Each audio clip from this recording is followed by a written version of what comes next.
तर असंच रिव्ह्यू असा नाही आहे, बट मला ज्या गोष्टी आवडल्या आणि मला ज्या गोष्टी नाही आवडल्या किंवा नाही आवडल्या बाईकबद्दल ते मी सांगतो. आपण स्टार्ट करूया आवडणाऱ्या गोष्टीपासून. बाईकचा लूक. या बाईकचा लूक मला प्रचंड आवडतो आणि मलाच नाही म्हणजे बऱ्याच लोकांना आवडतो.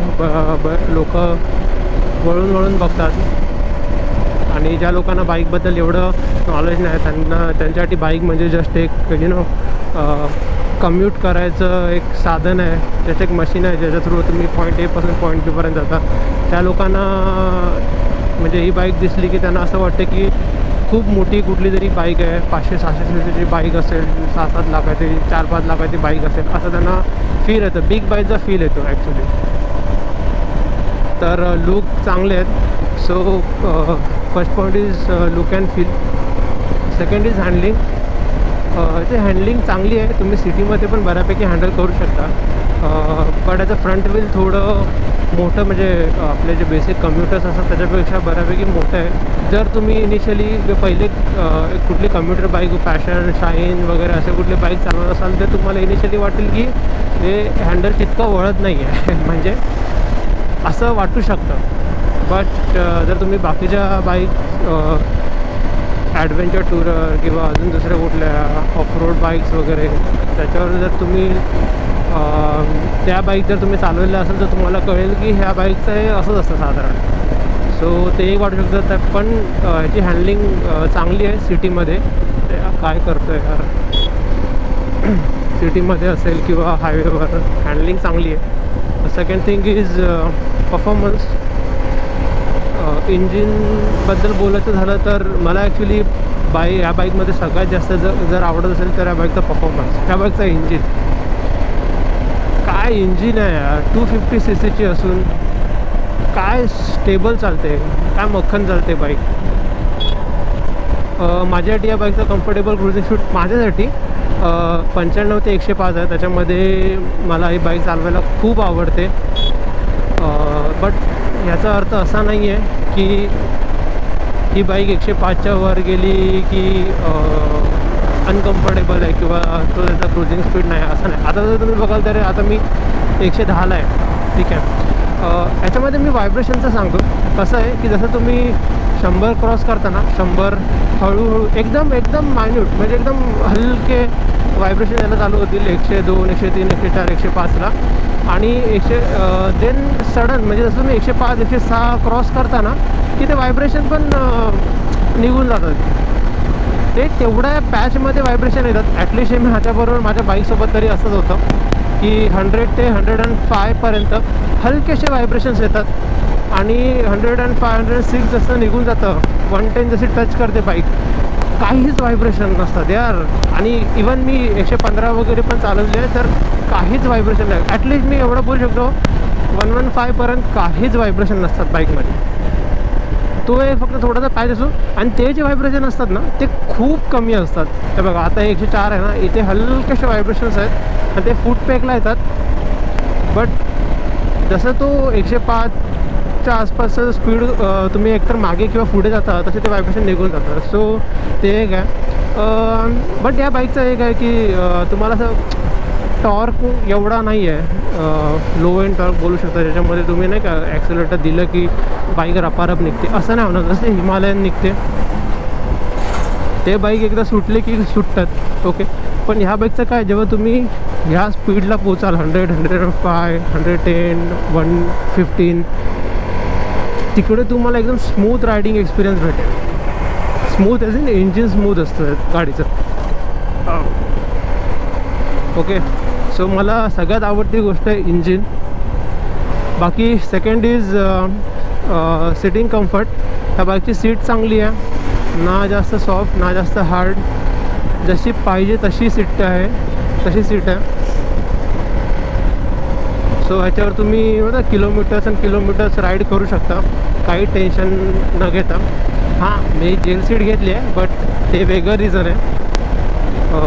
बट ह्याची सीट खूप चांगली आहे. जर तुम्ही कम्पेअर कराल KTM वगैरे त्याच्यापेक्षा काही पटीने सीट चांगली आहे. बसण्यासाठी खूप सारी स्पेस आहे तुमच्यासाठी आणि पिलियनसाठी दोघांसाठी सुद्धा.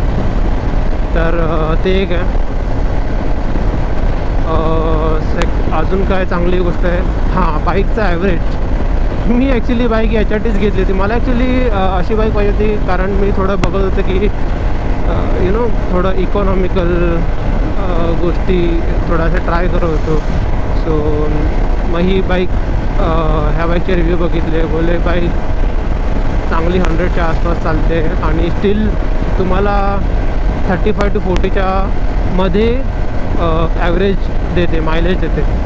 सो ते खरं आहे. जेव्हा मी हायवेवर क्रूज करतो अराउंड 100, 95 to 100 किंवा 95 to 105, तेव्हा मला ॲक्च्युली 38 अराउंड 39 ॲव्हरेज भेटतं. 100च्या आसपास 39च्या आसपास पण ॲव्हरेज भेटतं. मला कधीच 40 ॲव्हरेज नाही भेटलं आहे. काही लोकांना भेटलं आहे, इनफॅक्ट माझ्या एका मित्राला भेटलं आहे, पण मग ती लोक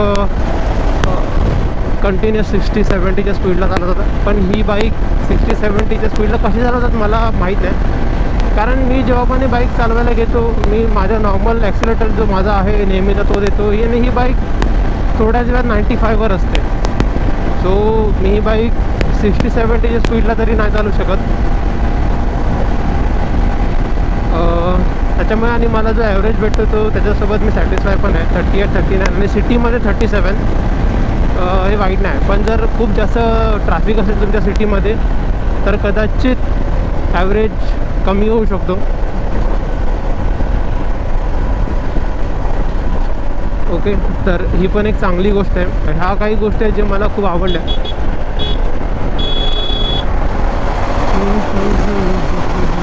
हां, आणि गाडीची हेडलाईट डिसेंट आहे.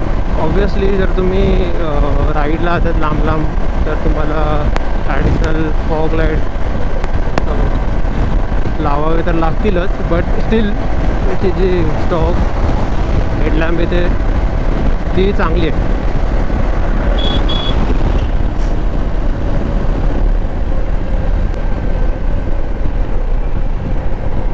ओके, ऋषिकेशला पेट्रोल भरायचं आहे, नॉट ॲन इश्यू.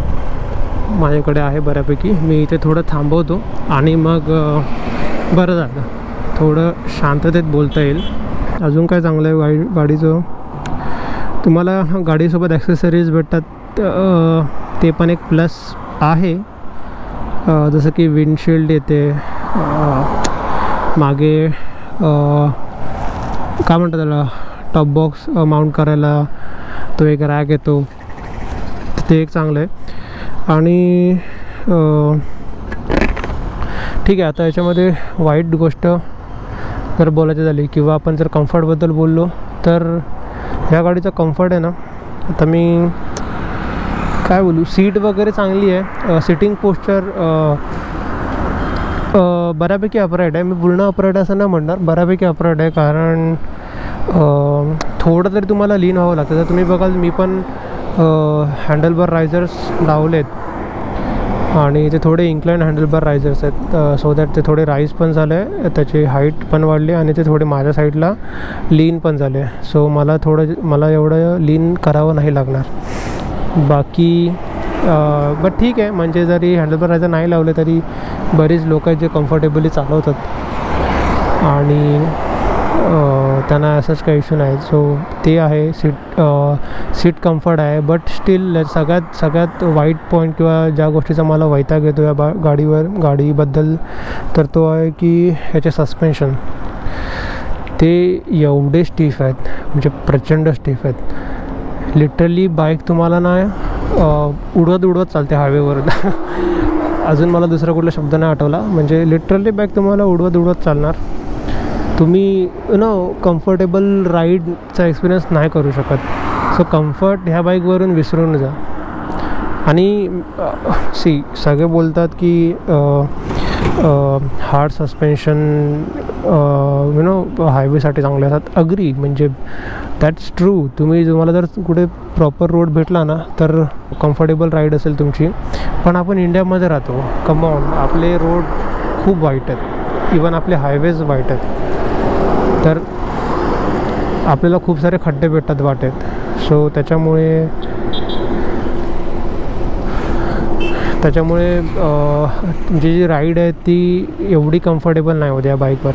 सस्पेन्शन काय बोलू होतं मला लिटरली, जर मी अपग्रेड करायचं ठरवलं ना ही बाईक तर फक्त त्याचं एकच रिझन असेल, सस्पेन्शन. अदरवाईज ह्या बाईकमध्ये काही वाईट नाही आहे, काही वाईट नाही आहे. अजून काय गोष्ट नाही आवडली मला, ह्या गाडीची टेल लाईट. अरे यार मला म्हणजे पुढची हेडलाईट पण इवन जिक्सरकडनं इन्स्पायर्ड आहे, बट इन्स्पायर्ड काय म्हणजे कॉपीज आहे हेडलाईट आणि टेल लाईट. पण हेडलाईट ॲटलीस्ट सूट होते, बट टेल लाईट अजिबातच सूट नाही होत. मागून काहीतरी विचित्रच दिसते ही बाईक, बट ठीक आहे. देन हे जे याला काय म्हणतो आपण, नकल गार्ड है ना, नकल गार्ड त्याचा काय असं यूज नाही आहे, प्लॅस्टिकचे. आणि एकदा मी बघितलं होतं एका यूट्यूबवर एकाचं की त्याच्यात नकल गार्ड तुटून हे नकल गार्डची एज त्याच्या बोटांना लागली होती आणि त्याच्या बोटांना दुखापत झाली होती, ब्ला ब्ला ब्ला असं काहीतरी झालं होतं. सो हे काय शो आहे फक्त.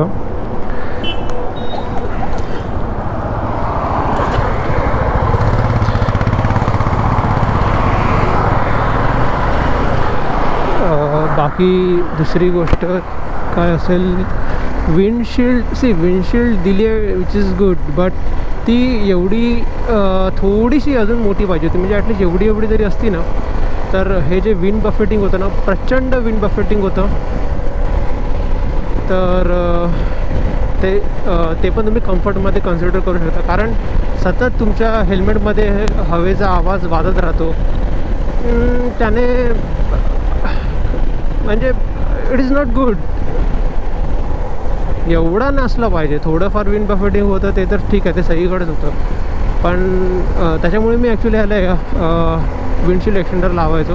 बॅकची हाईट खूप जास्त आहे, सीट हाईट 835 mm खूप जास्त आहे, कारण माझी हाईट 5'8" आहे, 5'8" आसपास आहे. आणि टीप तो नाही होत अगदी, बट फ्लॅट फूट पण नाही, म्हणजे पार्शली असा हाफ फूट टच होतो पुढचे. ते पण एक रिझन आहे की जर कोणी 5'8" कमी असेल, 5'6" बाईक तर चालवू शकतात, पण सीन काय होतो, जर आजूबाजूला जर तुम्ही अशा ठिकाणी बाईक थांबवली जिथे एक साईडला खड्डा आहे किंवा काही पण आहे, जर तुम्ही ऑब्झर्व केलं तर ठीक आहे, तुम्ही ॲडजस्ट करा. पण कधी आपल्याला कळून नाही की खाली खड्डा आहे किंवा सकल आहे भाग, आणि त्या केसमध्ये आपण आपल्या अंदाजाने पाय टेकवतो आणि जमीन लागत नाही पायाला, तेव्हा बॅलन्स जातो. सो त्या केसमध्ये थोडा प्रॉब्लेम होऊ शकतो. काय वाईट पॉईंट आहे किंवा असा पॉईंट जो मला नाही आवडला, सुझुकीबद्दल एक सांगायचं झालं की एक गोष्ट, जर तुम्ही ही बाईक परचेस करता किंवा सुझुकीची पण कुठलीही पण बाईक परचेस करताय ना, तर मेक शुअर करा की तुम्ही एक प्रॉपर डीलरकडनं चांगल्या ऑथराईज सर्व्हिस सेंटरमधनं परचेस करताय आणि तुमच्या आजूबाजूला चांगले सर्व्हिस सेंटर अवेलेबल आहेत. आता ते तुम्ही कसं आयडेंटिफाय करणार ते मला पण नाही माहिती, कारण माझ्यासोबत काय मी स्कॅम झाला ते सांगतो. मी ही बाईक परचेस केली आहे रिया सुझुकीकडून, जे भांडूपच्या आसपास जे शांग्रीला बिस्किट कंपनी जे आहे बसस्टॉप तिकडे बरेच शोरूम्स आहेत. तिकडे सुझुकीचं पण शोरूम आहे, तिकडनं मी परचेस केली. आणि त्यांच्यात सर्व्हिस सेंटर पण आहे, कामगार हॉस्पिटल जे आहे मुलुंडला त्याच्या बाजूलाच त्यांचं सर्व्हिस सेंटर आहे. तर काय झालं, जेव्हा मी बाईक मी परचेस केली 28 डिसेंबर समथिंग, 28 डिसेंबरच्या बरोबर त्याच तारखेला मी बाईक परचेस केली. आणि मी Feb 1st, 2nd, 3rd, 4th काहीतरी फेबला मी त्यांच्याकडे सर्व्हिसिंगला गेलो. तर ते म्हणाले की तुमची पहिली सर्व्हिस लॅब झाली. तर बट मी शॉक झालो की कसं काय हे असं कसं होऊ शकतं, कारण मी 45 डेज पण कंप्लीट नव्हते झाले आणि माझे ते काहीतरी 500 किलोमीटर असतं तर ते पण कंप्लीट नव्हते झाले. त्याच्या आधीच मी आलो होतो. स्टील ते बोलत होते की तुमची पहिली सर्व्हिस लॅब झाली. तिकडे बरंच आर्ग्युमेंट झालं. नंतर ते ब्रांच मॅनेजरपर्यंत म्हणजे काय, तो तिकडे मागेच बसला होता. त्याने त्याच्या मॅडम होत्या डेटा एंट्री करणाऱ्या, ॲक्च्युली त्यांना तसं सॉफ्टवेअर सुझुकीवाल्यांचं जे सॉफ्टवेअर आहे तिथे तसं लिहून येत होतं की बाईकची फर्स्ट सर्व्हिस लॅब झाली आहे म्हणून. आणि ती कधी झाली आहे बोलवते, आय थिंक जुलै और ऑगस्टमध्येच ती लॅब झाली असं काहीतरी, ऑगस्टच्या आसपास, ऑगस्ट 2022. मी बोललो हे कसं शक्य आहे, मी बाईक परचेस केली डिसेंबरला आणि तुम्ही म्हणताय की ऑगस्टमध्ये लॅब झाली. देन त्याने मॅनेजरसोबत बोलले ते, आणि मॅनेजर आला, त्याने बघितलं सॉफ्टवेअरमध्ये काय काय. मला तर दिसत नव्हतं काय आहे, कारण मी अपोजिट साईडला होतो. आणि त्याने काहीतरी खुणवलं की ठीक आहे म्हणून करून टाक, आणि असं काहीतरी खुणवलं त्याने, तर तिने करून टाकलं. तर तेव्हा फर्स्ट सर्व्हिस झाली. मी म्हटलं ठीक आहे सोड, जाऊ दे. सेकंड सर्व्हिसला गेलो त्यांच्याकडे. सेकंड सर्व्हिसला तीच नाटकं. ते बोलते तुमच्या सेकंड सर्व्हिसचा टाईम गेला, आता तुमची थर्ड सर्व्हिस होणार. ते बोललो काय सीन चालला का कळत नाही. तर सेकंड सर्व्हिसच्या वेळी पण तेच सीन झालं. त्याच्यानंतर काय झालं, हां, माझी बाईकची बॅटरी बाईक चालली 5,000 किलोमीटर, 6,000 किलोमीटरच, आणि माझ्या बाईकची बॅटरी डाऊन पूर्णच उतरली. म्हणजे ती सेल्फ गिअरमध्ये सेल्फच पकडत नव्हती. आणि मला न्यूट्रलमध्ये टाकूनच सेल्फ टाकावं लागायचं. आणि इवन न्यूट्रलमध्ये पण जेव्हा सेल्फ होते तेव्हा हा कन्सोल पूर्ण ब्लिंक व्हायचा. सो म्हणून मग मी बॅटरी, मला ॲक्च्युली मग रिया सुझुकीच्या त्या सर्व्हिसने मी जाम कंटाळलो होतो. त्याच्यामुळे मी गेलो किरण सुझुकीकडे. किरण सुझुकीचं पण सर्व्हिस सेंटर आहे ठाण्याला, त्यांच्याकडे गेलो. त्यांना बॅटरी दिली. ते बोलले 2 दिवसात रिप्लेसमेंट होईल. त्यांच्याकडे बॅटरी ठेवली. घरी आलो. घरी आल्यावर मला त्यांच्याकडून कॉल आला. ते बोलले की तुमच्या बॅटरीचं 1 वर्ष संपलं आहे. मी पुन्हा शॉक झालो. ते बोलतात तुमचं जुलैमध्येच संपलं आहे काहीतरी बॅटरीचं 1 इयर, कारण बॅटरीची 1 इयरची वॉरंटी असते. आणि हे जे मी बोलतो आहे ते ना, मी उज्जैनला जेव्हा गेलो होतो ना, ती वाली गोष्ट करतो आहे. उज्जैनला मी कधी गेलो होतो काय मला एक्झॅक्टली आठवत नाही आहे, पण त्याचे पण मी व्लॉग टाकलेत.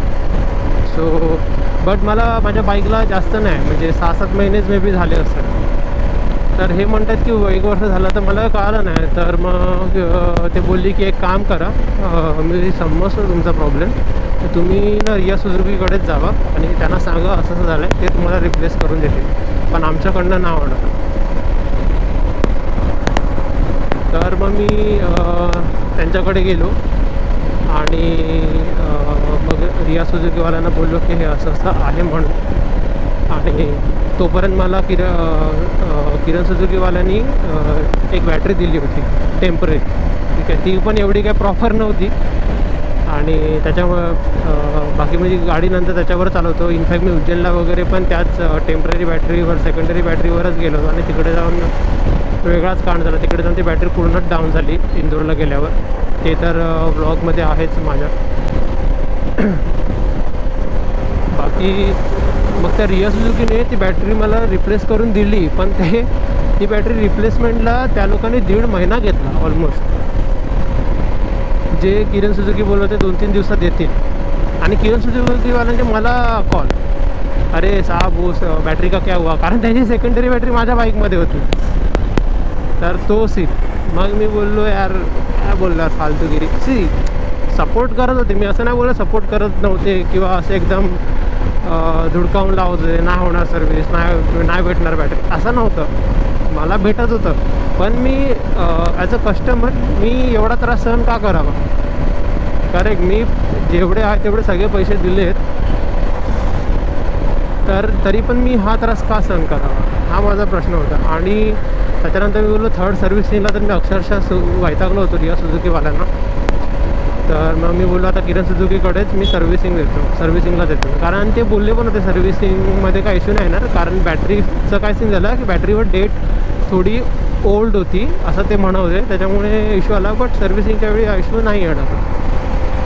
सो मी बोललो ठीक आहे. मग मी त्यांच्याकडे सर्व्हिसिंगला दिली. सर्व्हिसिंगला बाईक ठेवून मी घरी आलो. पुन्हा त्यांचा कॉल आला किरण सुझुकीवाल्यांकडून की तुमची जी थर्ड सर्व्हिस आहे ती यूज दाखवते, ऑलरेडी यूज झाली आहे आणि यूज केली आहे रिया सुझुकीवाल्याने. बोललो अरे यार काय सीन आहे यार. बोलले परत तुम्ही त्यांच्याकडे जावा, त्यांच्याशी बोला. म्हणजे मी हेच करतो आहे, किरण सुझुकीकडे बाईक देतो आहे, किरण सुझुकीवाले मला सांगतात की असं नाही होणार तसं नाही होणार, आणि रिया सुझुकीकडे जावा आणि रिया सुझुकीवाल्यांच्या मॅनेजरसोबत थोडं बोला, डिस्कशन करा.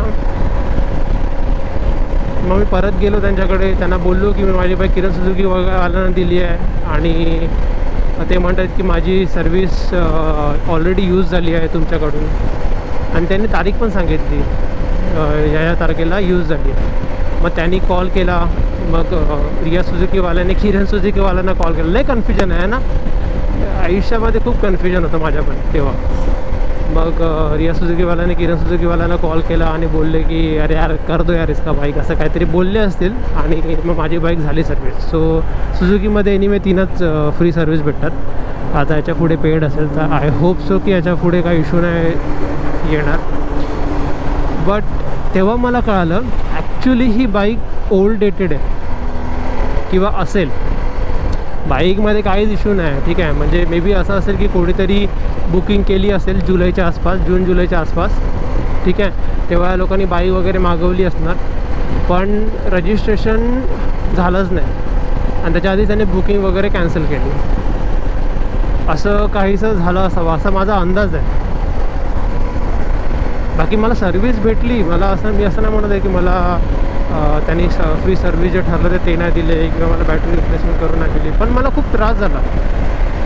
सो हे खूप गरजेचं आहे. इनफॅक्ट नॉट जस्ट सुझुकी, कुठल्याही सर्व्हिस सेंटरमधलं किंवा ऑथोराइज डीलरकडनं बाईक घेताना की ते जेन्युइन आहे ते बघावं माणसाने, आणि मग तसंच त्याच्याकडनं गाडी घ्यावी. तर ही एक वाईट गोष्ट वाटली मला, कारण कस्टमर फुकटचा सफर करतो आहे ना. किती डोक्याला शॉर्ट बसला मला त्यावेळी. आणि याच्या पुढे पण मला माहीत नाही की फोर्थ सर्विस तर एनिवे पेड आहे, त्यामध्ये इश्यू नको यायला. पण आता मी 5 इयर्सची वॉरंटी घेतली आहे आणि 5 इयर्सच्या आसपास समजा माझं काहीतरी लेटसे गाडीचा कुठला पार्ट खराब झाला आणि तो रिप्लेस करायचा, तर त्या केसमध्ये पण इश्यू येणार. सो ते थोडं माणसाने बघून बाईक परचेस करायला पाहिजे की सर्व्हिस सेंटर कसं आहे. पण आणि ते समजणार पण कसं काय माहिती, मला तरी नाही काय आयडिया आहे की ते कुठलं जेन्युइन आहे कुठलं नाही, ते कसं ओळखायचं आय हॅव नो आयडिया. बाकी अदरवाईज ठीक आहे, म्हणजे बाईक छान आहे, बाईकमध्ये काही इश्यू नाही. फक्त मी तुम्हाला बोललो ते सस्पेन्शन मला खरंच खूप बेकार वाटलं ह्या गाडीचं. आता बघा ह्या रोडवर खड्डे नाही तर मला खूप कम्फर्टेबल राईडचा एक्सपिरियन्स भेटतो आहे. पण जसे खड्डे येतील ना, राईड म्हणजे नरक बनून जातं. आणि जेव्हा तुम्ही 400-500 किलोमीटरची राईड करताय किंवा 500च्या वर तुम्ही राईड करताय एका दिवसात, तर ऑब्वियसली पॅचेस तर खराब लागणारच आहे. तर त्याच्यामध्ये तुम्हाला खूप खराब राईड एक्सपिरियन्स भेटतो. म्हणजे लिटरली बाईक तुम्हाला उडवतच चालते. लिटरली तुम्ही या साईडवरून त्या साईडवर, त्या साईडवरून ह्या साईडवर, मागे पुढे सगळीकडे होतं. त्याच्यामुळे होऊ शकतं की बॅक पेन चालू होईल किंवा असं काहीतरी. सो ते आहे.